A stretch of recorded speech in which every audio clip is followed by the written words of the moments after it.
Welcome to AFSPA Talks, a production of the American Foreign Service Protective Association. Each month, we deliver informative health and wellness topics you want to know about, so make sure to subscribe to us on your preferred podcast platform. And if you have any questions about content discussed in this episode, ask them at AFSPA Live, our live Q&A session streaming every last Thursday of the month at 11 a.m. Eastern Time on youtube.com/AFSPA Cares. Now here's your host, Chief Executive Officer Kyle Longton. Hi, and welcome to another episode of AFSPA Talks. I'm Kyle Longton, and with me is... Maddie Norton. Maddie, it is officially August. This should be reaching people on August 5th or sometime after that. Several of us are trying to fit in a little bit of last minute travel. And I think we'll have some information for folks on the blog later this month, right? We will. Back to school blogs we'll be having, and then some last minute travel plans, as well as some vaccine checklists. Okay, great. So there's a lot of information coming out. I want to encourage people to check the blog page. But now you got some last minute, I guess it's not really last minute, but some end of summer travel plans coming up. I do. I'm going to, by the time this is live, I will be back from New Orleans, and hopefully did not have heat stroke. Kind of scared. Very humid and very hot there. Fair enough. And actually, when this comes out, I will be with my family for a brief weekend in Williamsburg, just to get away before returning and buckling down, because... Where is Williamsburg? In Virginia. Oh, learning something new every day. Yep. I don't know that we'll hit Colonial Williamsburg. Not sure my kids are quite at the right age, and it gets a little hot. But there's a water park and a Busch Gardens. So I love a water park. I'm sure they will too. So just to get us away, really for the first time this summer. We've done some other trips this year, but this will be the first one this summer for all of us at the same time. I've been traveling, my wife has been traveling, but all five of us are getting away. And you mentioned one of our other blog topics, and the reason for I'm calling this somewhat last minute travel for my family is because back to school is approaching. I know. My kids are back in school on the 26th, I believe, of August. So it is fast approaching. I'm glad not to be going back to school myself anymore. I don't miss those days. I have nightmares about it, but yeah, I know. I'm glad I'm not going back. Well, and I'll say, one of the back to school rituals when I was growing up, I'm a bit older than you are, was going back to school shopping, right? You get your supply list and you would hit all the stores trying to find the exact right color of the folder with the 3 prongs in the middle. And my kids, their school offers just check a box and you can order, and they have a group they partner with that sends the box of supplies they need. Everything's there, and that is so crazy. Times have changed, because truly the best time of the year for me was when they put out the back to school section, and I could harass my mother and be like, let's go. I know it's July 1st, but I need to get the coolest things immediately. Pencils, get new grips for the pencil or erasers. Yeah. Choice pick of the backpacks and lunch bags. Absolutely. Yeah, but back to school is not without its challenges, right? At least that is my recollection. Right. A scary time for children and parents and caregivers, And so if you've gotten this far, don't turn us off yet. This is a good episode. Right. About how to cope with that.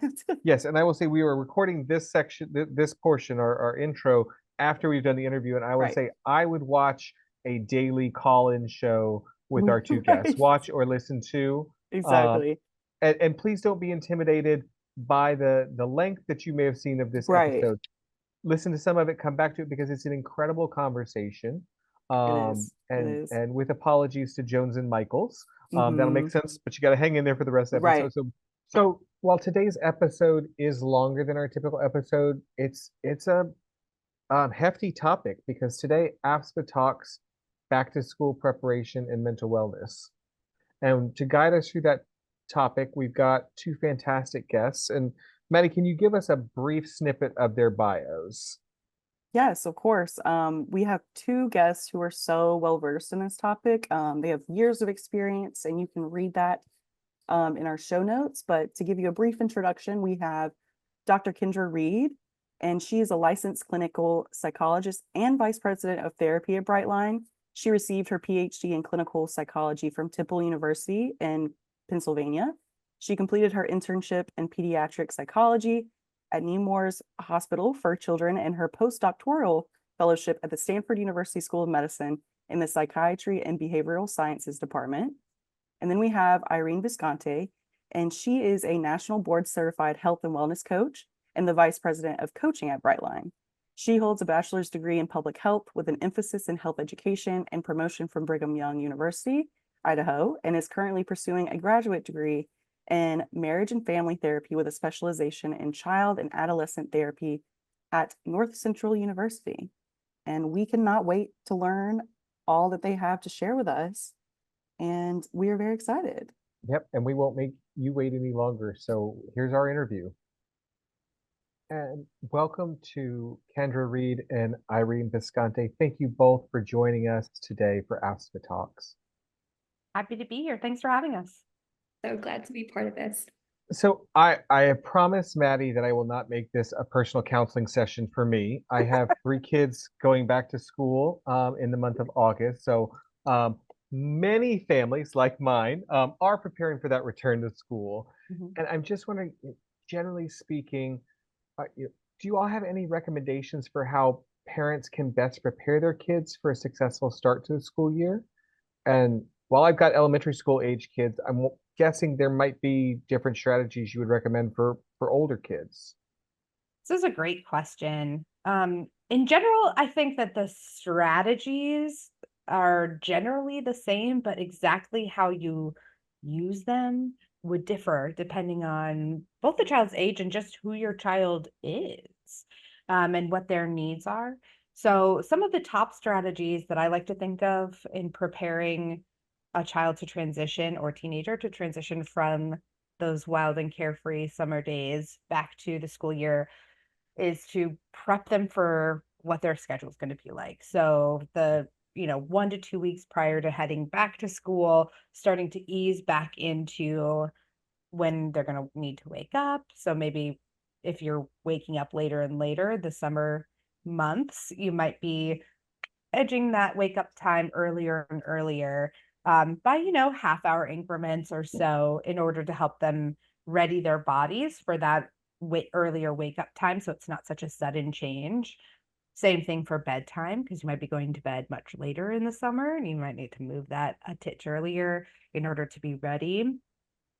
The other things that we might do is just ready them to have a little bit more structure in their days. Not that you need your last days of summer to be overly structured, but just to keep an open conversation about that, talk with them about like where this might get tricky, and know for yourself, I am the expert in my child. As much as they might make me feel otherwise, I am the expert in my child. Where do I anticipate that this transition is going to be most difficult for them? And just helping them cope ahead. What are some of the things that might help them make this transition a little bit easier? For some, it's getting back on the school bus for the first time. So how can we make that? It might be because of fear. It might be just because I don't want to, and like, just drive me to school already, please. So it might be just talking ahead about this is going to be the plan, using a reward system for helping them do something that is less preferred or might feel a little bit scary, so that they can feel some success and you're holding the line with validation. I get that this is hard, and confidence that they can do it. So I think those are really a lot of the key strategies, is maintaining, adjusting back to sleep and activities of daily living that might have shifted over the summer break, and then helping them approach the school year with confidence and validation for how they might be feeling. I think those are all great methods and ideas to get that routine going. A lot of our families in the Foreign Service Benefit Plan are, moving to new places, starting new routines, starting new schools, and we have a fairly mobile population. Could you talk about some of the challenges kids might face when changing schools, especially if they're in a new city or even country? Absolutely. And this is a big change for many families, not just for the children or the teens, but also for the caregivers, the parents as well. And it is so important to have that first conversation of really just digging into what these changes will look like for the family. There's going to be a change in schedule, there's going to be a change in the environment, and really having this open conversation with the family of how do we do this together, right? And how might we approach, a new social environment? What are going to be the resources that will be available to the kids, to the teens when they land in this new environment? There's a lot of anticipatory anxiety because there's no predictability in a new environment. So most of the time, what we find helpful, especially in these conversations, is making a plan. To Kendra's point earlier, let's make a plan together on how you might approach your first day, or what that might look like for you when you're the new person. Again, how might we use some of the skills that we've learned in the past when approaching new friendships, right? How might you introduce yourself? And it's important to also embrace this change with openness and flexibility because, again, you're learning the ropes in this new environment, and that's okay. That is completely normal. Parents can definitely validate those experiences and instill some confidence that their child, this probably is the first time, or, it's been several times they've been the new person or the new kid in the school, and they've been successful before. So it's really important to instill that confidence when approaching new situations like this. Yeah, I think a lot about uncertainty in these moments, right? Uncertainty is so hard to deal with. It's so hard to cope with, rather. A lot of us feel very uncomfortable, like just tolerating uncertainty. And that's like the core task in these situations, as Irene was pointing out. And so what can be really helpful for families is finding those moments of certainty. Where do we know what's going to happen? What can we find out to be sure about? And that sort of breaks up the moments of uncertainty that your child will inevitably have to deal with. So it doesn't feel like the whole day is one big bucket of just like, I don't know what's going to happen. Even though we've all survived every moment of uncertainty up until today, which arguably is like actually every moment, because Right. none of us knows exactly what's going to happen. It can help our children just sort of chunk the day. So it's like, okay, well, I definitely know lunch is going to happen in this room at this time, and this is how it goes down. So I think a lot about that piece, that tolerating uncertainty is really hard and spurs a lot of that anxiety. And the other piece is just permission to be wrong. You're going into this situation and you don't know what the customs are, maybe. You don't know how this school works. You don't know what's expected of you necessarily. Do you have the right supplies? We hope so, right?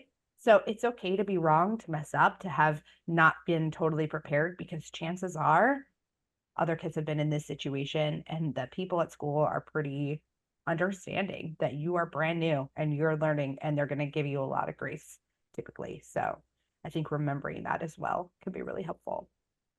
I think that is so, so important. I would just want to add progress over perfection. Yes. A lot of the times in this, times of change and uncertainty, there's a lot of thoughts in our heads. And oftentimes that is the battle that we have to win, right? So really focusing on the reframe of this is a new learning opportunity for us as a family, for you. And we can embrace it, and it doesn't have to be perfect all the time. I appreciate, Irene, the progress over perfection, and Kendra, what you said about the permission to be wrong, even just in new situations. We were at a bowling party this last week. First time my kids had bowled, and like tears when they did, got a gutter ball or something like that. So I'm gonna take those home and use them today. But I guess, and it sort of sets up another question that I have, which is, do you have recommendations for how parents can check in with their kids? So the kids have been in school, new environment all day, they're coming home, may have pent up energy and so forth, but how can we be checking in to make sure that our kids have what they need, and in particular maybe for those middle and high school kids who might be less willing to share? That is such a good question. I think what you're really hitting on is one of the key things I want families to take away from this, which is just keeping the door open for an honest, just open, calm conversation about how this transition to school is going for them, both anticipating the transition to school and after it happened. And so, if you're really setting the stage by in a low key time when stakes are low in general in the environment, opening up the conversation of like, how do you think this is going to go? My daughter's transitioning to kindergarten this year. So you better bet we've had lots of conversations. And the worst to open up that conversation is like in the transition to dinner, for example, when she wants to be doing what she wants to be doing. She does not really want to come to the table. And it would be just a terrible idea for me to say, let's talk about kindergarten. How are you feeling about it? Because that's not the time for her to engage in that conversation. So I think part of it is knowing your child and knowing when would be like a generally low stakes moment where you can just cozy up and say like, hey, just want to check in with you about how you're feeling about this. What this transition that's coming up for the start of the school year. Do you feel ready? Do you feel like, what do you feel like you need? And it doesn't have to be a super long dialogue. Some kids will give that to you. Irene, I think your daughter would love to just jump into that conversation. My daughter would not. No, thank you. Let's not. So I think just knowing your child and knowing when to have the conversation is step one. The other piece is that, and this is especially true for middle schoolers and high schoolers, is having a shorthand way of taking the temperature of how it's going, of being able to check in so that when you do check in, they're not like, oh gosh, here they go again. We need to have this whole conversation. I'm so over it, right? It becomes a pulling teeth moment and like a pull. And it really just doesn't need to be that way. So for middle schoolers and teenagers, what I encourage families to do is set up a check-in system ahead of time. That's just like really quick. Sometimes I use numbers just for the sake of that being the first thing that comes to my mind, frankly. But your kids are creative, so they might use different code words. But I would use a number system like 1 to 3 or 0 to 3, where 0, we say like, just checking in, what's your number, what's your temperature? And they might say 0, which is, I'm good, like all hunky dory, like no problems, let's keep moving. 1 is, it's a little tough, but I'm managing it. I'm using my skills to keep moving forward. 2 would be pretty hard. I think I need your help to figure some stuff out. And 3 might be like, red alert, like this is the hardest thing. I'm really, really having a hard time, the hardest time. And that can be an easy shorthand way of checking in so that you can say, like, especially if you notice them in a situation with other people and they may not want to engage in a deep conversation with you about what's going on, you can just say like, hey, what's your number? And they can say 1, and you can say, great, let me know if you need anything. But it sort of cues you into what's your role in supporting them in this situation. And so setting up that system and what you do as a parent or caregiver in that moment, depending on their number, is something that you can plan ahead. You can cope ahead with that system. And then they know that you've got the system down. You're just following their instructions for how to best support them. Great. I love that. that. Oh, sorry, go ahead. I also wanted to add, in general, especially middle schoolers, I have one, he's going into 7th grade in this coming school year, and teens, that agreement of systems and infusing some sort of autonomy in how you create that tradition or that routine is super important. So get your kids involved in that system, whatever that may look like. Yeah. Another topic that I know is something that many families are having to deal with is the topic of phones and even, game systems, things like that, things that they may have had more freedom with during the summertime when there's not homework to worry about or tests or things like that. How do you set boundaries with your child when it comes to a phone, and specifically a phone, but like also other things when it's like, hey, you have homework that's due tomorrow. I need you to sit down and do this. Or, you have a test that you need to study for. How do you set that boundary without being like the evil parent or like the bad cop, if you will, without, making your child uncomfortable? I think this is always going to be a tough conversation, and it all comes down to how do you prep your child or your teen about what's going to change, right? We all need rest. We all need unstructured time, and summer is the perfect time to do that. but things are going to change with a school year starting. So having that conversation ahead of time, if you can plan for, 2 weeks before the school starts, kind of just outlining what's about to change. And, this is to open the conversation to embrace the change. Typically for middle schoolers and teens, that will take some time to process for them. And again, to adjust to the new routine. Most of the time, you can create structure around what is acceptable, right? If you're doing your homework, if you're, on time. And schools are really smart these days. Sometimes those alerts will come through if there's a missed homework. And so we have some sort of way to know as parents and caregivers if they are tracking with that plan. And so creating some of the what must we do? What needs to be done, and having that be a checklist, and then some sort of autonomy. You can have, X hours per day as long as you go to bed at this time, to make sure that you are not tired the following day. Another way of approaching it too is having conversations around when you are using your device to avoid something. And this is so typical, especially, with my 6th going into 7th grader after school, getting on the device, being so distracted at dinner time and then continuing to play video games and whatnot. And so just really thinking through what are those moments when devices can be used as a form of avoidance, because the other tasks such as homework and getting ready for school is harder. So just watch out for those moments, and it's okay to have those conversations too, right? Like, to Kendra's point, finding those moments when it is a good time to address so that they understand what to change. Yeah, a lot of what Irene is describing here is the principle of collaborative problem solving with your child, or your teenager, best for, like, I would say 10 and up, but your child best in their ability to engage in a conversation like this. But really coming together to say, okay, school's starting in 2 weeks, and I want to have a conversation about your use of the Xbox or your phone. What are some of your concerns? And just like invite them to put their concerns on the table. So their concerns might be, you're going to shut down all my access. I'm never going to get to talk to my friends, like all of this stuff. And say, great, we have that down.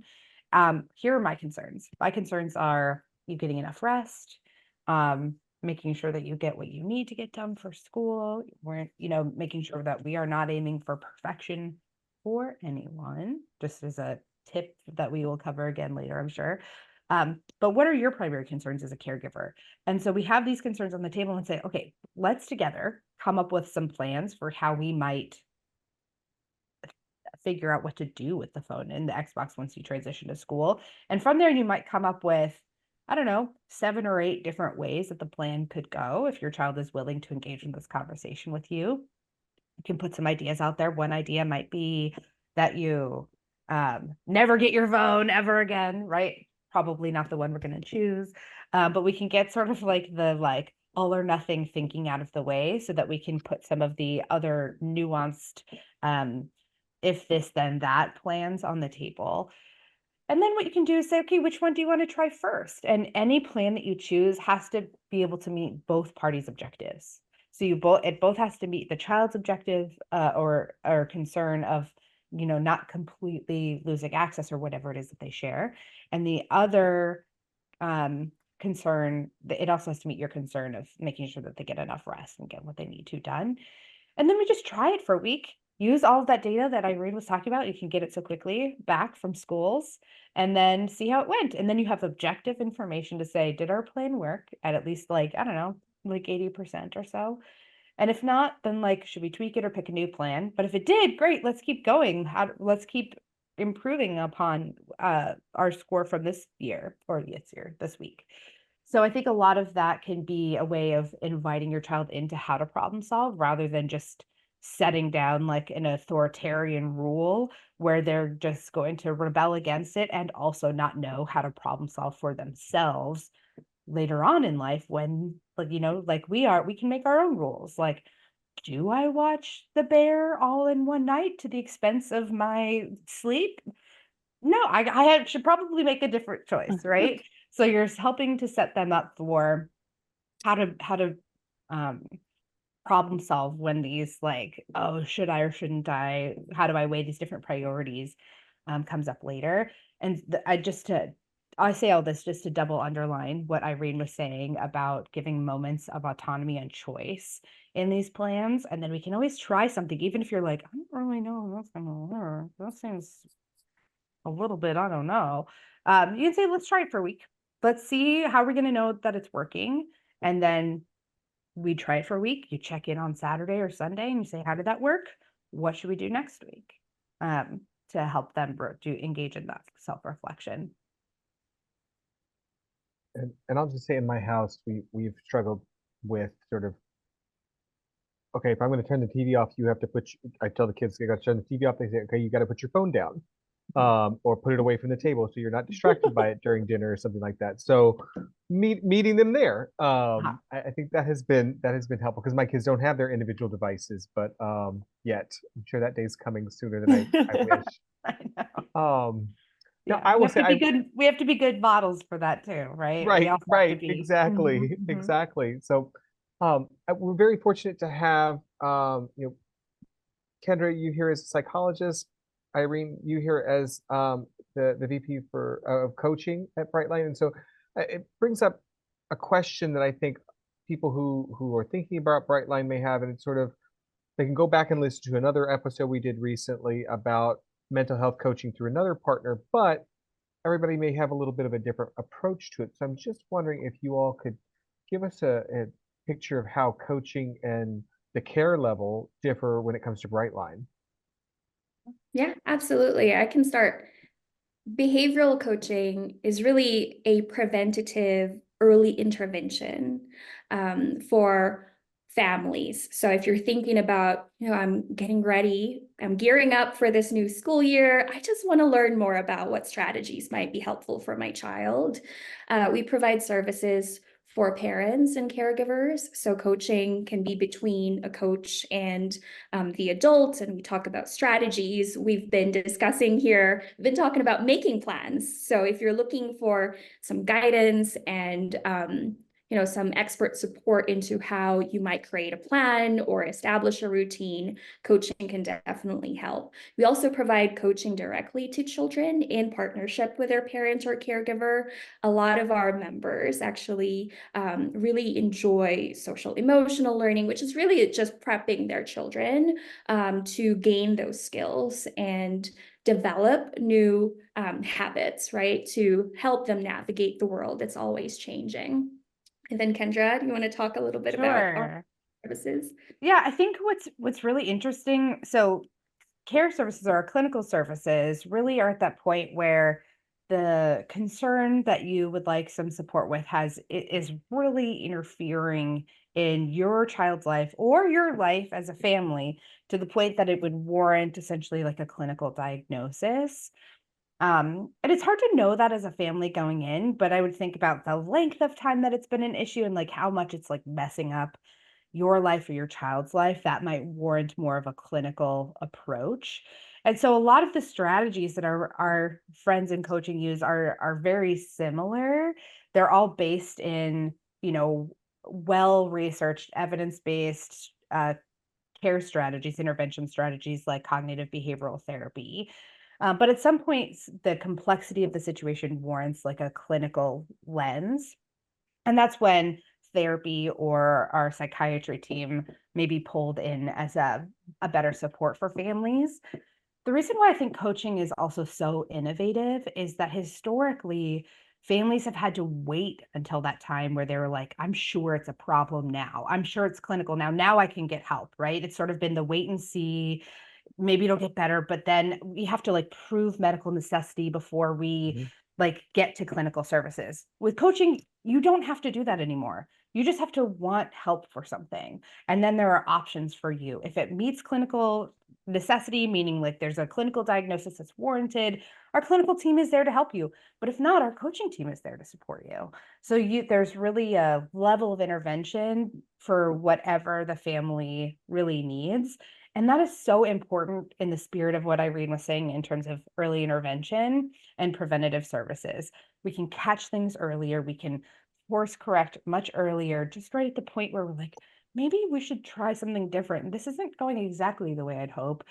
We can shift things over for a family to prevent them from ever having to come over to the clinical services. And I think that's so important and such an innovative option for the behavioral health field.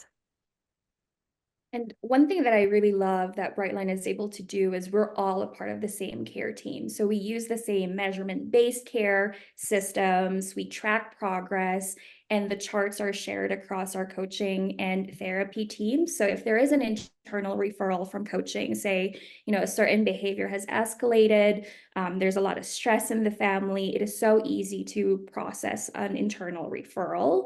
And there is collaboration, right? Because we sit in the same care team. Yeah. My team and my managers are always there for Irene's team and her managers whenever there's a question of like, maybe this family would best be served in clinical, we can always support. And I want to confirm, and we'll provide, Maddie and I'll provide some of the coverage specifics for our Foreign Service Benefit Plan members later, but I just want to confirm for our listeners that Brightline is 100% virtual, right? This is all happening online. You're not having to drive across town, wait in a waiting room, take time off work, pull kids out of school. This is the whole idea behind Brightline is that you're bringing care to families when and where they need it. That's, Okay. yeah. Yep. I don't want us to miss that piece as we're talking. We've got this Yeah. great services available, things are coordinated, but also you can do it in your living room, and or wherever you're comfortable doing it. I think that is fantastic. So they said we'll get into the coverage details at the end of the episode, but that is one of the things that has stood out for me when thinking about Brightline since we started this partnership. I think 3 years ago. Yeah. Yeah. Any safe, confidential space that works for the family works for us. We hopefully still, it's not worked well if people join from a bike ride, or something like that. But A little otherwise, dangerous. we're pretty Encourage. flexible. We've had families where we've worked with the school, so the school identifies a space for the child to join the call, and caregivers join from their work office. So then you don't actually all even have to be together in the same place, depending on how scheduling is working out and things like that. So we can that's the beauty of virtual care, is that we can be as flexible as, licensing laws allow us to be. Right. Particularly for our members who are 12 or older. Again, that autonomy is important. The services are primarily directed to working with a teen. For younger folks or younger children, 4 or 5, it's ideal if the parent or caregiver can be in the session, because we have a lot of homework around skill building that, we need to practice in between sessions, and our parents and caregivers play a very important role in that. Absolutely. And I think to go on about how important a space can be, whether it's safe or organized. I know that I was diagnosed with ADHD when I was 6. And so, coming from school where it was like I was locked in, I had a place and space to have ready to do work. I would get home and I'd often struggle with doing homework because I was like, oh, this is my free space. This is, I can be me. I don't have to worry about school. And so my parents really had to work hard to kind of prep a space for me. So along that lines, as families prepare to go back to school, parents need to think about like setting up their home environment to support their kids' learning. A well-organized and distraction-free space can make a big difference. I know that personally. With that in mind, what are some effective ways for parents to set up their child's learning environment at home to promote focus and productivity?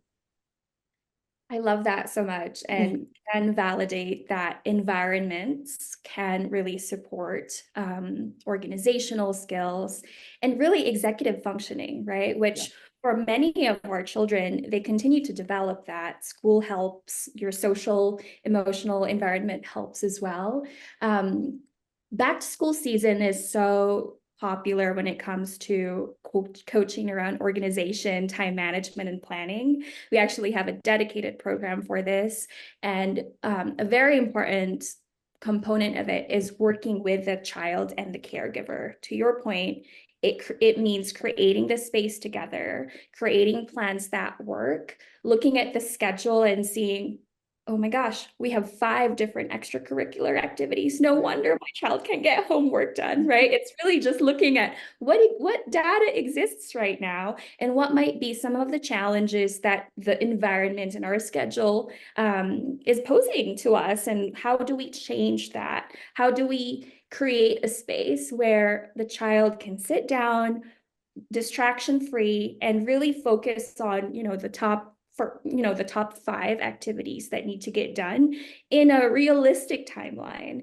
So that is the core principle of our organizational skills program at Brightline. We look at, is the backpack ready to go? How do we clean this up so that we have a notebook? It's easy for the child to see the tools that they need in order to pay attention in class and have enough tools to participate. And then when you get home from school, is there a good list that's actually achievable based off of your child's age? And how can you support as a parent or caregiver? How might you carve out time in your calendar to sit with them and really focus on that particular skill together? Another piece is creating milestones, right? And this can be different for a child depending on the age.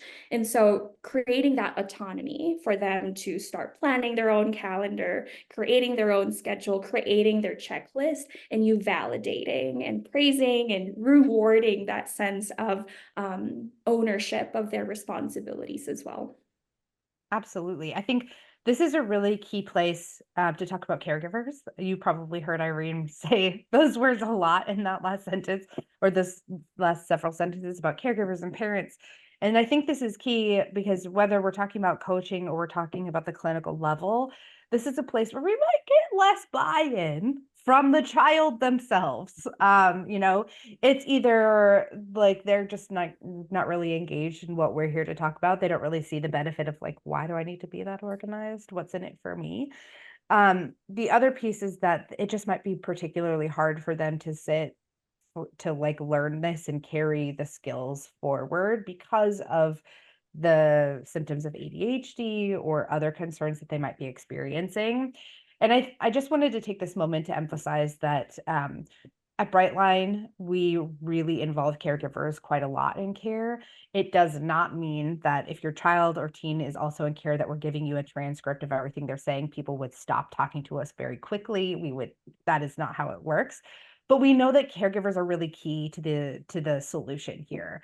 And I think this is a good time maybe to mention that sometimes coaching or clinical care can be just with caregivers, or it can be with caregivers and the child or teen together.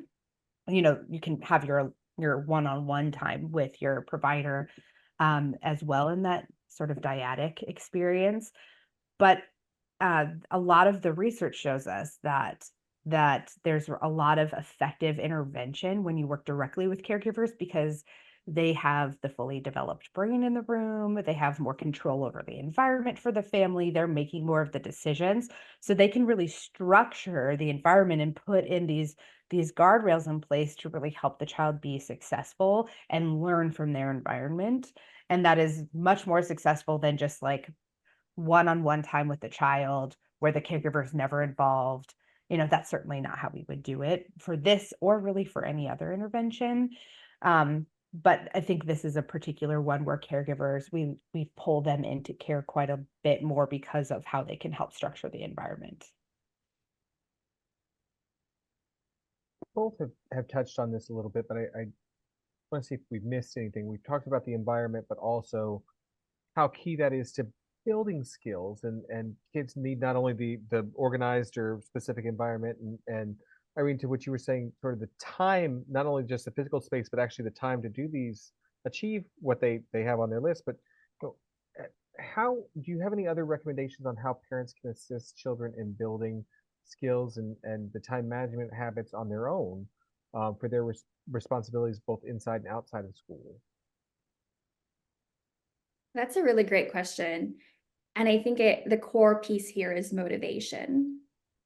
And it starts at home. So creating that motivation or the desire to complete tasks that are appropriate for their age level, or start a new skill, or public speaking comes up a lot, saying, raising their hand or talking in front of school. And it will depend what that reward system to enhance motivation will look like by age. And this is where we defer to the parents and caregivers. Your child, your teen best, what motivates them, what actually excites them, what reinforces this new behavior that you are trying to develop together. So that might look like, we've had many young children come to coaching, and that might look like a rewards chart, or actually a day in the playground, or, a play date with a best friend. And that varies as you get older. So really important to create a system that is customized and more personalized to your child, and making sure that those are effective. And this is why there are materials that you can use, but there's also a lot of attention and caregiver reinforcement that is involved. Saying good job is not always effective, right? Unless your child responds well to that. It could also be, really recognizing. It could be sitting down and just listing down, here's what you've done this week, and I'm so proud of you. Maybe you can add like a physical touch in there to really make sure that your child or your teen sees you recognizing them. And that in and of itself is a reward system. Kendra, anything you'd like to add there? I think what you just mentioned about labeled praise is really key. Good job in and of itself is not super meaningful, because they've just done like 16 different things and they're like, good job about which of those was a good job, right? Right. But if you say, wow, you really worked to get your homework in on time today, I'm so proud of you for that. I know that was really hard. That is more meaningful than just like, good job. Even if you said it really meaning like, good job, like, it reinforces specifically their efforts. And so as you put these motivating, so the reward systems are meant to enhance motivation when internal motivation is really lacking, because there's just stuff I'd rather do, or that seems a bit scary or hard or what have you. So the external motivators can help our kids approach that situation to experience success and build that internal motivation to better. So you won't be using those forever. Nope, they're meant to be faded out as your child experiences success. You fade them out, but they're really key for helping to build that motivation. Gosh, I had another thought about it, and it's totally left my brain. But if I come back to it, I will let you. We've got more questions, so Okay, work great. it in. I know. Great. I'll work it in. I do want to add one particular component to this, to Kendra's point. We want to praise the effort, not necessarily the trait, because again, we're working on skill development, right? Not a trait that is more stagnant, that is maybe, genetically what your child gets. The skill progression is what we are aiming for.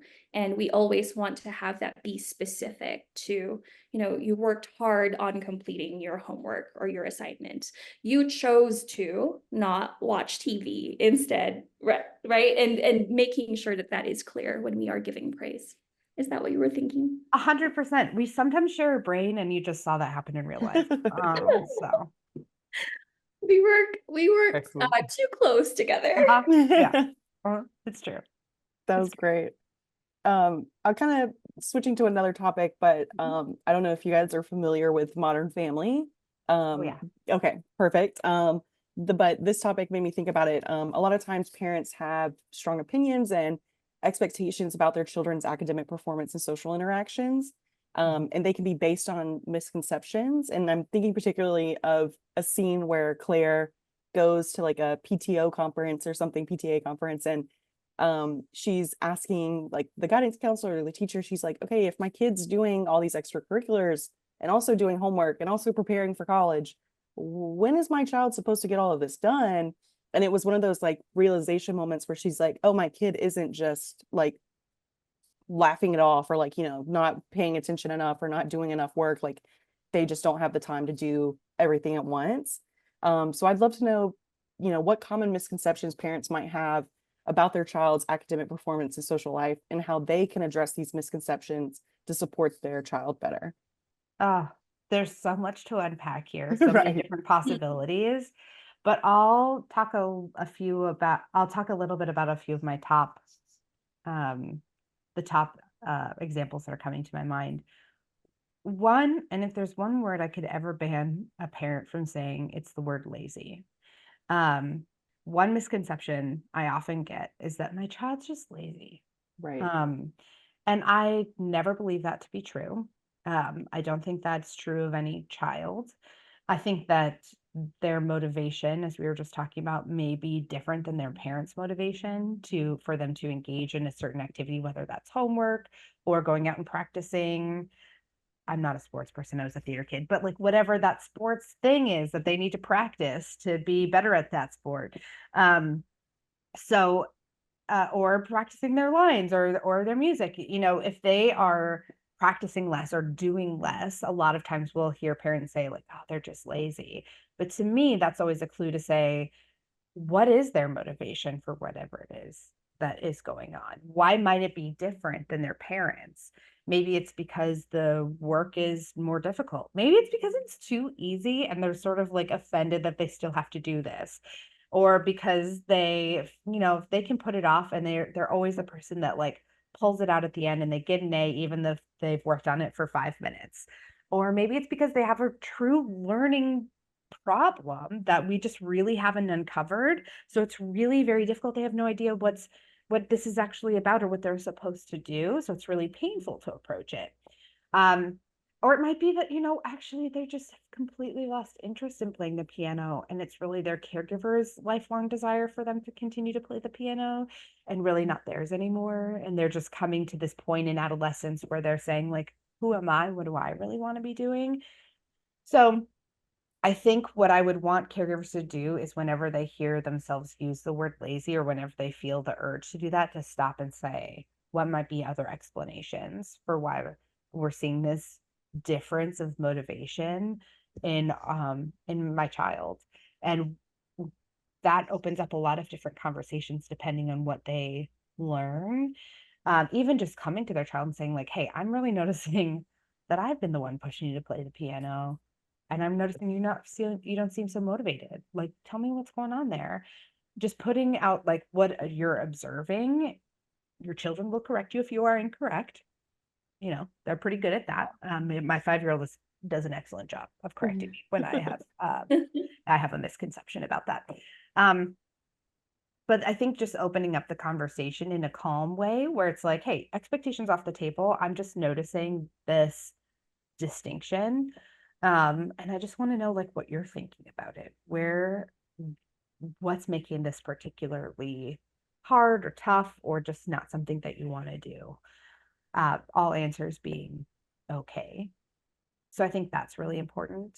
I think a lot of times one of the other key sort of, I don't know if it's a misconception, it's more of like what we call a thinking trap for parents, is the thinking trap of perfection for their child. A lot of their hopes and dreams are wrapped up in their child's performance. And so stopping and thinking, how much is it, like, when are we striving for perfection when we should be striving for overall health or their enjoyment of this activity or just their progress over perfection, as Irene was saying before. So really stopping to say, like, is there ever any such thing as perfect? No, I've never met that person. It doesn't exist. And I think this is really tough, especially for the families that are high achieving and who also have youth who have a history of being high achieving. And then maybe they're seeing a subject that's particularly tough for them.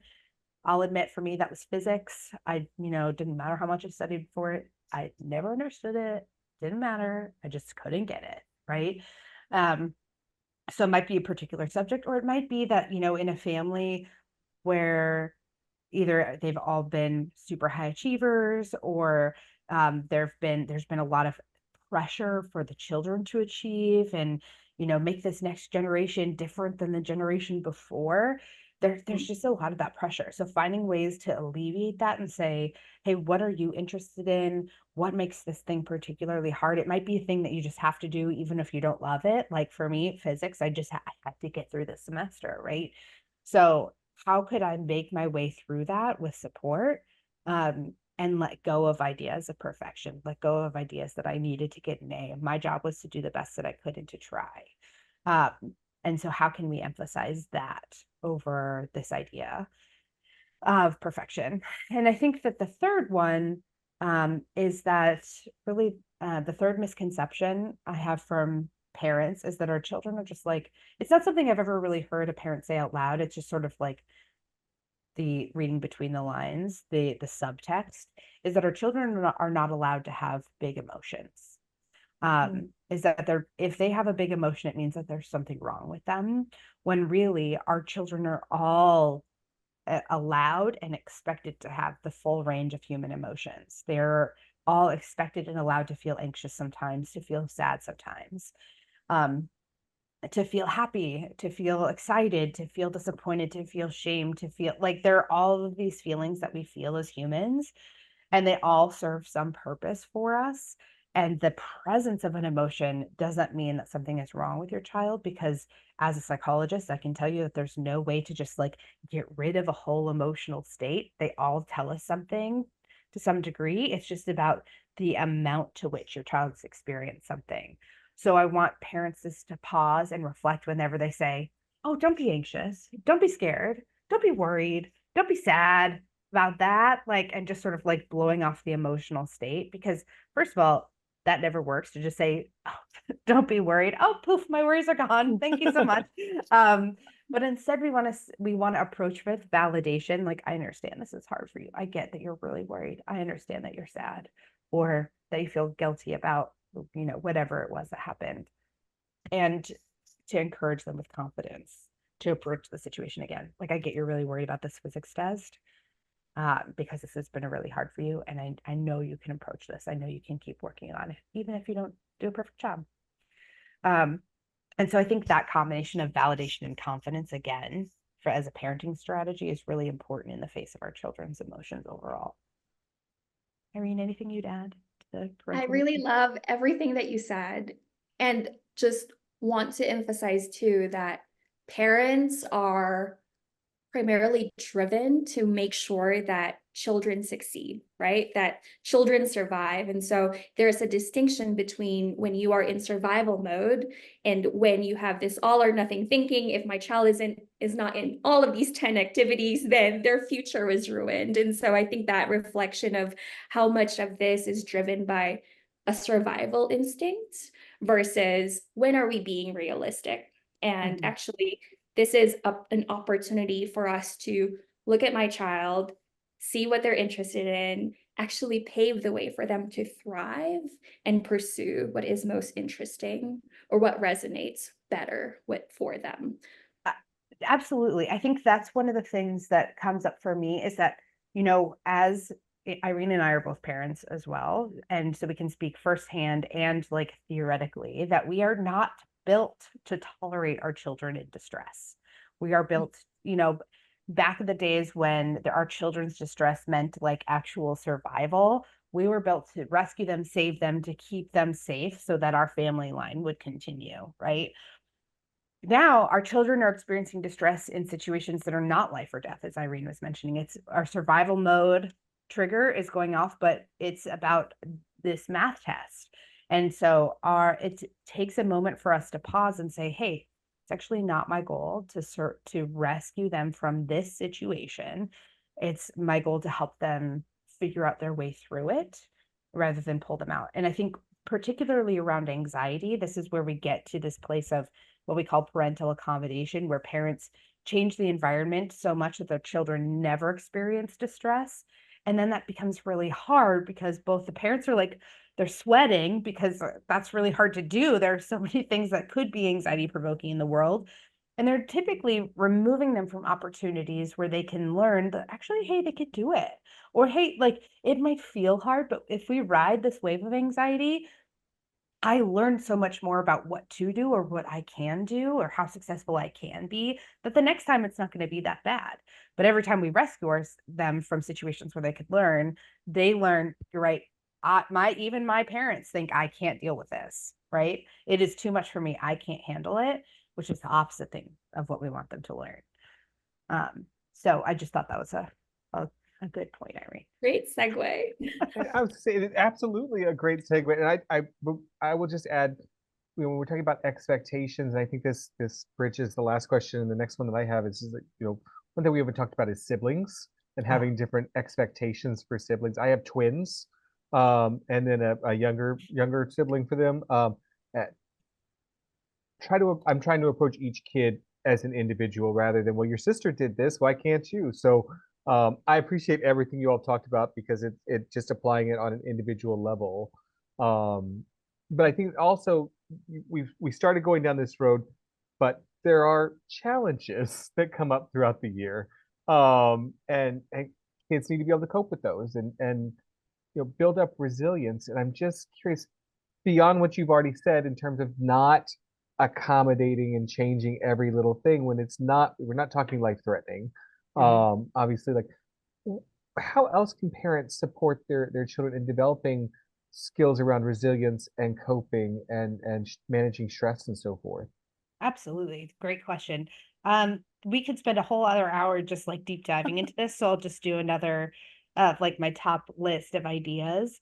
One of them is to just be a detective of, if your child if you see a behavior change or an emotional change in your child, just being a detective for what are the clues of what situation, where's this happening? You're putting on your Nancy Drew hat, your Encyclopedia Brown, and you're trying to figure out what is contributing here. What's tough is that, especially for teenagers, you just may be less invited in to like know about some of the details. So you're making the best observations you can, and then approaching them with an open conversation. Again, pick your moment when stakes are low as possible, to just sort of name it like, hey, I noticed this is what's happened. This might be happening. What do you think about it? Even in the moment, if your child is like, gosh, you never understand me, slam door, you can say, it seems like you're feeling really frustrated. It seems like you're feeling really, fill in the blank with an emotion word can be really helpful. I would be as specific as you can, instead of using upset or distressed, which feel like too general. We might want to venture a guess into, it seems like you might be feeling angry. And they will tell you if you're wrong. Believe me, they will tell you. Gosh, I'm not angry, Mom. I'm just sad, or whatever. But validating that emotion of, hey, I get it. You're feeling, and they might even tell you, like, I'm really worried about this test. I get it. You're really worried about this test that's happening. That makes total sense to me. And having it be okay for them to feel the breadth of human emotions that they were born to feel is really important. It makes them feel like this is acceptable as for me as a human being. I am not on this island by myself, totally alone. I'm the only person in the world that feels this way. And it's okay for me to feel this way. It's okay to feel worried, for example. And then what we can do is help them figure out what their plan of action is, by just like opening up. Well, first we want to open up the door to the conversation, like what might be going on, and just like with gentle encouragement, inviting them in to share with you, and inviting them to, especially it depends on what emotion they're feeling, what's really tricky. So I'll just use anxiety as an example because that comes up a lot back to school, inviting them to approach the situation with confidence. Like, hey, I know chemistry is a new subject for you this year and it might be really hard. You might be really worried, but I know that you work really hard and I know that you're going to give it your all. And that's all that matters to me. To help them practice in that moment, you're modeling some more adaptive cognitive or thinking strategies of what might be more important than me getting an A on this test. I might be thinking, oh gosh, I'm going to fail. I'm going to I'm never going to get into, this catastrophic thing. If I fail this class, I'm going to fail this year and I'm never going to get into that college that I want. And then I'm never going to get a job, and then blah, blah, down the line. So we can help them be more critical consumers of their thoughts as much as they're willing to share their thoughts with you. Of like, that might be one thing that happens, but what else might happen other than you failing?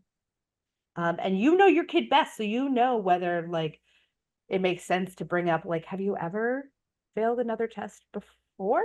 Has that ever happened to you? For some kids, yeah, they've had some academic struggles. So they might be like, yes, mom, I have failed another test. So like, again, your child best to say like, well, other times when this has happened or you've really struggled in a subject, what did we do? How did we help you? What happened? What supports are there? So just helping them think through the other things in the environment that are there to help them cope is really key. If you're noticing that a certain emotion is coming up again and again and again, I like to give it a name. And you can just give it the name of the emotion that it is, sure. But a fun way to do this is to invite your child to give it its own name. So I've had, I work with a lot of kids with anxiety disorders. So I've had a lot of kids name their anxiety or their OCD, like, uh, the worry monster or something like that for the little kids. I've had kids name it after their least favorite teacher, like Joan, Michael. Right. Sorry to the Jones and Michaels of the world, but that gives you a little levity in those situations, because then you can say, oh, there's Joan again. Who invited her to dinner? And then it's like, you are a team. You and your child are a team, and Joan's over here. Joan's making life a problem right now. And like, we don't really need to always listen to Joan. Joan, is an acceptable emotion, anxiety, but like, she doesn't really get to call the shots all the time. She's kind of being a nuisance right now. And so it separates your child's identity from their emotions. And that's really helpful for them in sorting through their choice when it comes to emotions, because it feels like their emotions can sometimes be so overwhelming, but really they have a behavioral and a cognitive choice to do something differently. We call that opposite to emotion action. All right. Where you might be scared and want to avoid. Joan's saying, don't go to math class. You're just going to fail that test. But we do opposite to emotion action, where we step foot into the math class and we maybe open the test and we maybe answer as many questions as we can. That's really, really helpful in proving Joan wrong, frankly. And then we have cognitive choice and what thoughts we choose to hold on to.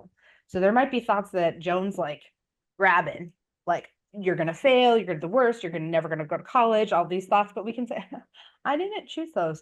Actually, what I think is more true, what's more helpful, are these other thoughts that are also available. And I'm going to let those other ones just go. I acknowledge that they're present. I'm going to let them float away. Float out of Joan's arms. Joan, you don't get to hold on to those anymore. And that can really help our children cope differently. Let's see.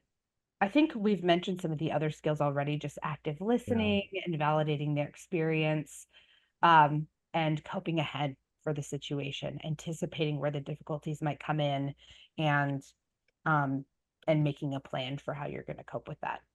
Irene, what else would you say? We talked about this around creating, a scorecard or a scale that you can use to check in. So whatever that code is, it's a fun way to create one as a family and have that tradition. It's also important to talk about safety as a family. So that's one important piece into the equation, especially when there's a lot of feelings, emotions involved. There might be, we touched on the most popular thought distortions, thinking traps, as Kendra mentioned, and especially for middle schoolers and teenagers, that can turn into negative thinking patterns. So talking about safety as a family, we actually have some resources at Brightline in our hellobrightline.com/safety, where we walk through what are these topics, how do you talk about risk with your child and destigmatize that conversation, create a plan together and check in. I think that's an important call out too. Absolutely. This has been incredible for my teenage self. I feel like I'm Right. validating so much of her.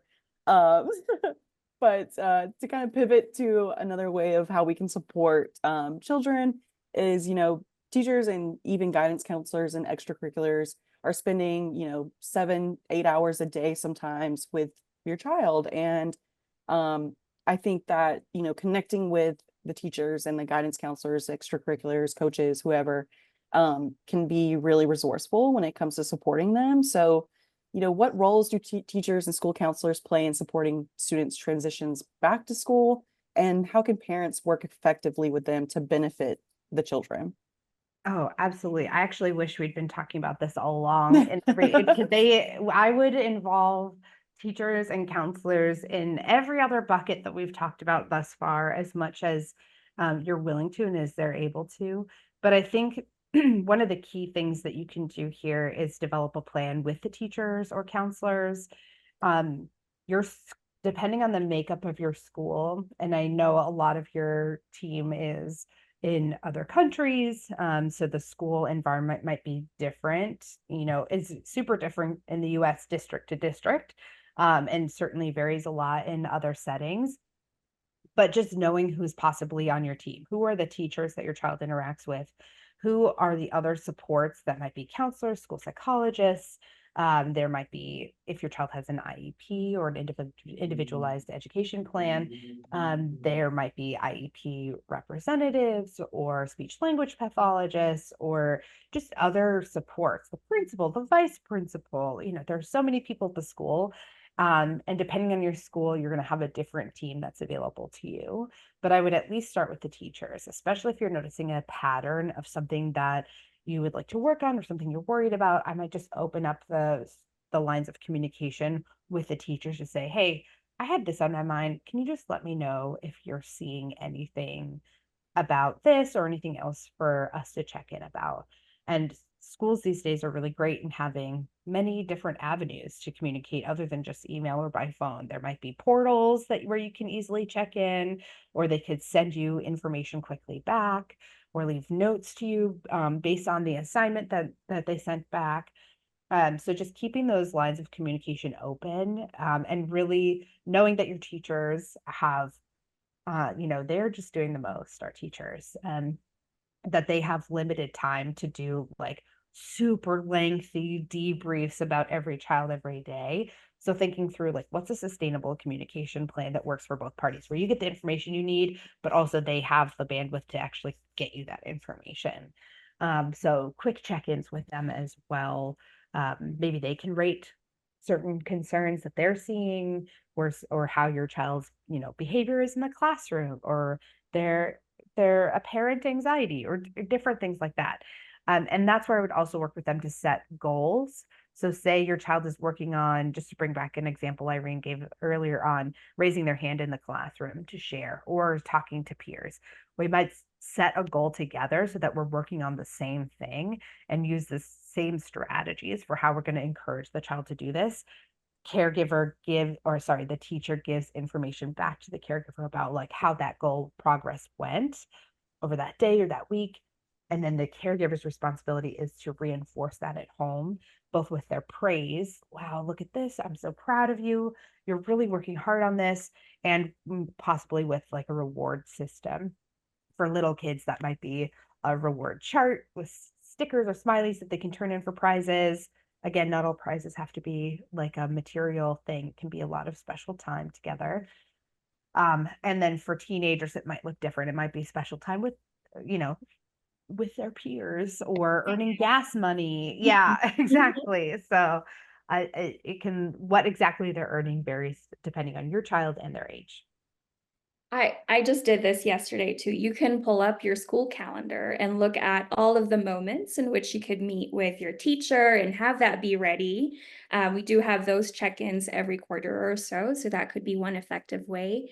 And going back to what Kendra said, when you are becoming a detective, you're collecting objective data, and our teachers and school counselors are a huge part of that team.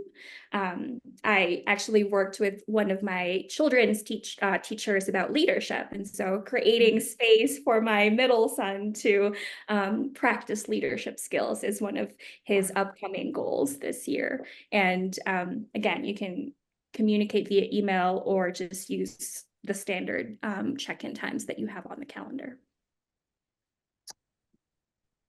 This has been one of my favorite episodes. Right.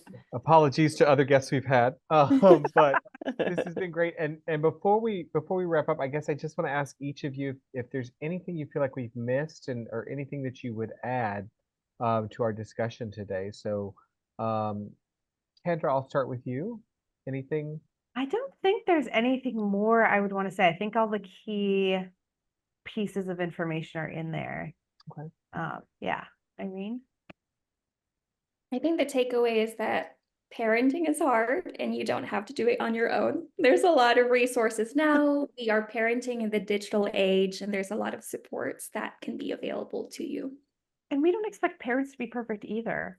Just for the record, I mean, we're both parents and we do this for a living, and there's no way that we are parenting perfectly either. No possible way. I'm sure, again, my kids would be the first ones to tell you that that's true, right? We're all just doing our best until we know better, and then we do better, but we're doing the best with what we have. And we are here to give you more tools if you need it. Excellent. I think that's a great place to leave it. Thank you all very much. Thank you. This was so fun. Happy to come back and do another one anytime. Absolutely. We have to deep dive in some of these topics next. I know. Social media's next. We can go deep. Thanks again to Irene Biscante and Kendra Reed for joining us from Brightline Health. Brightline Health is considered an in-network provider for the Foreign Service benefit members located in the United States. It is not available to members overseas. To learn more about the program or to go ahead and enroll and sign up with Brightline Health, please go to hellobrightline.com/FSBP or click the link in the show notes. This has been AFSPA Talks, a production of the American Foreign Service Protective Association. All information offered in this podcast is meant to be educational. The views expressed by the hosts and guests are not their own and do not necessarily represent AFSPA. Should there be any discrepancy between information offered in this podcast and official plan documents for the Foreign Service Benefit Plan or other products offered by AFSPA, the policy provisions will prevail. Thanks for listening, and be sure to subscribe to AFSPA Talks to catch our next episode, and follow us on YouTube. Search for @AFSPA Cares. Share your feedback with us on Facebook, Instagram, or LinkedIn. We'll talk again soon. Thanks for listening to this episode of AFSPA Talks. Be sure to subscribe to our channel so you'll never miss an episode. If you have any follow-up questions about the topics in this episode, join our AFSPA Live Q&A session on the last Thursday of every month. We will be streaming live at 11 a.m. Eastern Time on our YouTube channel at youtube.com/AFSPA Cares. Thanks for listening.